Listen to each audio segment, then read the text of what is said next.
Hey, this is Andy Jefferson. We're out here at Milestone doing a test with TransWorld on the new Husqvarna 2017 FC350. So for this year, the bike's changed a lot. We've had some changes from last year. The air fork is probably the biggest change we've had. The air fork is new to us, and everyone reports now so far that the air forks are really good. There's only one adjustment on them, so it makes it really good. You put air in the top, and then you have on the left side, you have your compression and rebound clickers to do minor adjustments.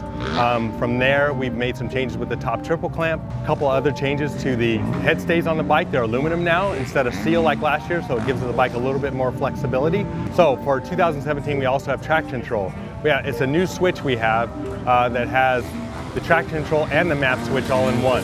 So the starting map switch comes on number 2. Number 2 is the aggressive mode, and then you have number 1, which is the standard mode. Also in that same switch is traction control, which traction control is made for muddy situations or if it's very hard packed. What happens is as the wheel spins faster than the RPMs are at, the bike retards the timing and makes you get traction. It's really a cool feature. We are developing that as we're going along. This is the first generation of that. But in that same switch, you also have the start mode, which you hold down both buttons, the lights flash.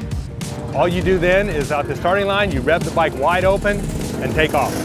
So the bike will only rev to a certain amount of RPMs, and as soon as you take off and let off the throttle or shift, it goes out of start mode and you're back to normal. Other than that, there's just a few subtle other changes, but we'll let them tell you when they are done testing.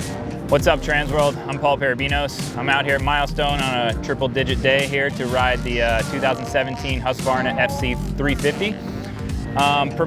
Primarily been a 450 Japanese owning rider for the last, 10 years, and never ridden a 350. And again, don't have much experience on the Husqvarna at all. So first impression, very, very impressed with a 350. To me, it's really a very, very good 250. It feels more similar to 250 than it does to a 450. I think you have to ride it very similar. I think it likes to be revved.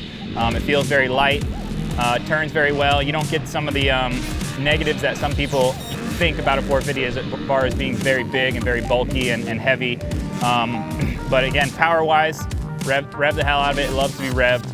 I tried short shifting it a little bit and riding it like a 450. It really doesn't work. But man, what a good bike, super comfortable. Some of the negatives that I've felt on other bikes, I don't feel it on this bike. I think it's very slim, it's especially in the shrouds, and that's something I'm pretty picky about. I'm trying to think of some negatives. Maybe I would put a 120 tire on the rear. I think it's it's got too mumuch power for a 110. That was one of the things I maybe didn't like, but I fixed it with just lowering the tire pressure. Suspension worked really good. The new air fork is pretty remarkable, really. I've ridden with a lot of different air forks, and the AER 48 WP fork is a really good fork. It feels very plush entering the corners. Bottoming is very good. There's some pretty big jumps out here at Milestone currently, and yeah, no issues on any of the big stuff. Ergonomics and power, again, very comfortable, slim, handlebars and grips. Everything's pretty dang good on this bike. I mean, electric start's a great feature. I really feel the 350 would be a great bike for just a average, maybe an average vet rider, or just a young kid anybody that doesn't want a 450, but you can ride a little bit more lazy on a 350. So I think it's a perfect bike. I think it would be great in the woods because it's so light. The Husqvarna FC350 also has optional maps on the handlebar this year. It also has a starting map, and it has traction control too, and I messed with all of them.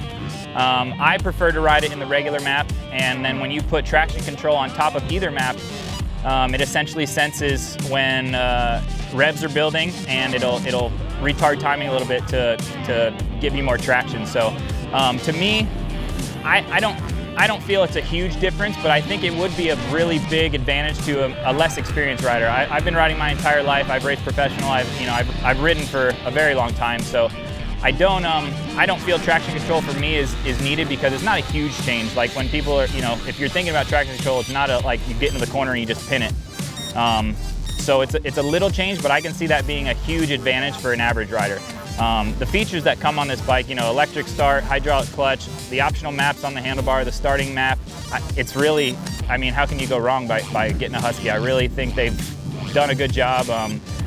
I think the differences between the KTM, you know, there's differences in the swing arm and the airbox, and again in the shrouds, and that's a big plus for me. Is I feel the KTM's a bit wide in the shrouds and the Husky's a little slimmer, and that's a huge plus for me especially.